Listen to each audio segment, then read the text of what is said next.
Assalamualaikum warahmatullahi wabarakatuh. Halo sahabat beriman. Setiap makhluk yang bernyawa pasti akan merasakan kematian. Begitulah ketentuan Allah Subhanahu wa Ta'ala dalam surat Ali Imran ayat 185. Dalam ayat lain Allah juga berfirman, "Di mana saja kamu berada, kematian akan mendapatkan kamu, kendatipun kamu di dalam benteng yang tinggi lagi kokoh." Quran Surat An-Nisa ayat ke-78. Maka bagi kaum yang beriman, kita wajib percaya bahwa kematian bukanlah akhir dari segalanya, tetapi justru awal mula kehidupan yang baru menuju akhirat. Kehidupan di dunia adalah masa di mana kita mempersiapkan diri, mengumpulkan bekal untuk melanjutkan perjalanan yang masih panjang. Berikut ini adalah tahap-tahap yang akan kita lalui setelah kematian menuju hidup yang abadi di akhirat nanti. Tonton terus video ini agar kalian tidak sesat.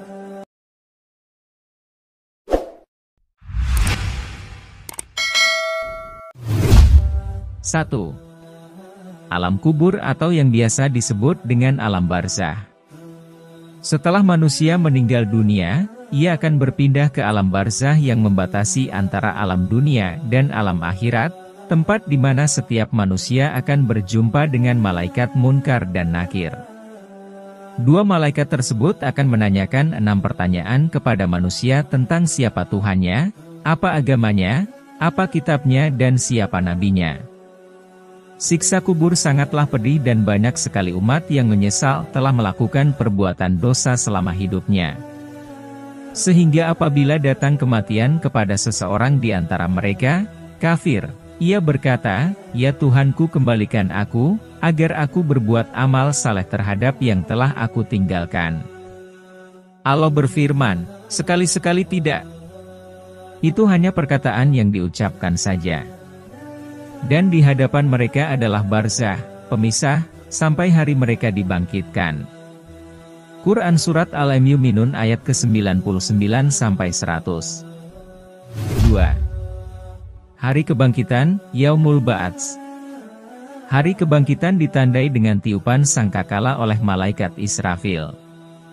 Tiupan pertamanya sebagai titik mula terjadinya hari akhir atau kiamat yang membinasakan semua makhluk di dunia.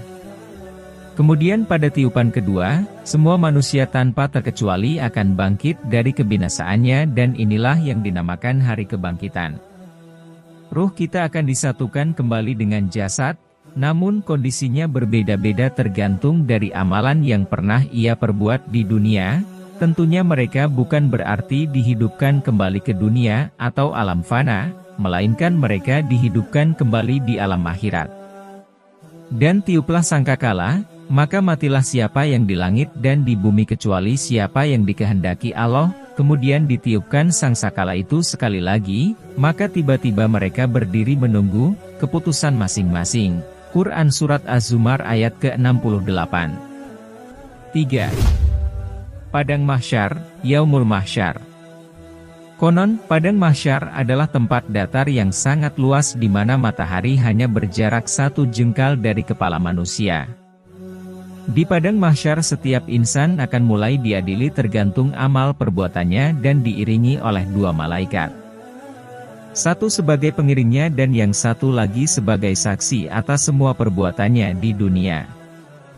Dan, ingatlah, akan hari, yang ketika itu, kami perjalankan gunung-gunung dan kamu akan melihat bumi itu datar dan kami kumpulkan seluruh manusia, dan kami tidak tinggalkan seorang pun dari mereka.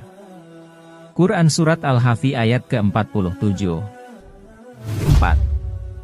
Yaumul Mizan, hari penimbangan amal baik dan amal buruk. Setelah di Padang Mahsyar tadi, amal manusia mulai ditimbang mana yang baik dan mana yang buruk. Jika manusia lebih berat timbangan amal kebaikannya, maka dia akan mendapat keselamatan, begitu pula sebaliknya. Kami akan memasang timbangan yang tepat pada hari kiamat, maka tidaklah dirugikan seseorang barang sedikit pun dan jika amalan atau yaumul mizan itu hanya seberat biji sawi pun pasti kami akan mendatangkan pahalanya, dan cukuplah kami sebagai pembuat perhitungan. Quran Surat Al-Anbiya ayat ke-47. 5. Yaumul Hisab, perhitungan amal. Amal perbuatan yang kita lakukan selama di dunia, kemudian akan dihitung pada saat Yaumul Hisab. Allah berfirman, sesungguhnya kepada Kamilah kembali mereka, kemudian sesungguhnya kewajiban Kamilah menghisab mereka. Quran Surat Al-Ghasyiyah ayat ke-25 dan 26. Kemudian dari Aisyah radhiyallahu anhu, ia bertanya tentang apa itu hisab yang mudah. Rasulullah Shallallahu Alaihi Wasallam lantas menjawab, Allah memperlihatkan kitab hamba-Nya kemudian Allah memaafkannya begitu saja. Barang siapa yang dipersulit hisabnya, niscaya ia akan binasa. Hadis riwayat Ahmad. 6. Jembatan Shirotol Mustaqim. Setelah amal dihitung, manusia akan berjalan melewati jembatan Shirotol Mustaqim. Cara dan keadaan menyeberang setiap manusia di jembatan ini pun berbeda-beda. Bagi yang timbangan amal kebaikannya lebih banyak, ia akan mudah menyeberanginya.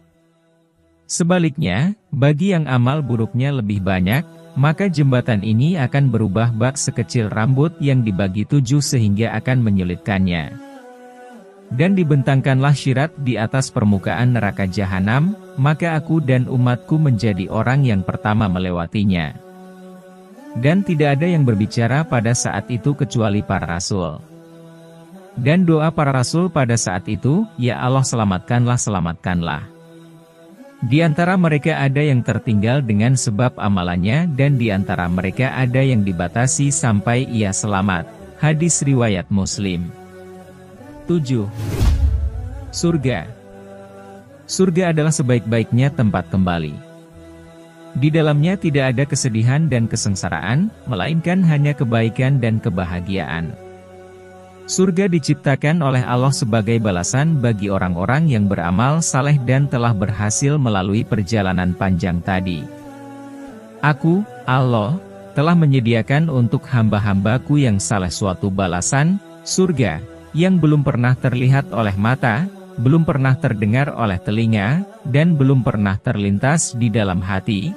Hadis riwayat Bukhari. 8. Neraka. Tempat terakhir ini, neraka, adalah tempat penuh penderitaan sebagai balasan bagi orang-orang yang selalu berbuat keburukan. Allah berfirman, tiap-tiap pintu telah ditetapkan untuk golongan yang tertentu bagi mereka. Quran Surat Al-Hijr ayat ke-44. Itulah proses perjalanan kita menuju alam akhirat. Semoga kita semua terhindar dari siksa kubur dan dijauhkan dari api neraka, dan semoga amal ibadah kita diterima oleh Allah Subhanahu wa Ta'ala. Amin ya Robbal Alamin. Terima kasih sudah menonton video ini. Semoga video ini bisa bermanfaat buat kita semua dan bisa menjadikan kita lebih baik lagi. Jangan lupa subscribe, like, komen dan share video ini ke teman-teman kalian.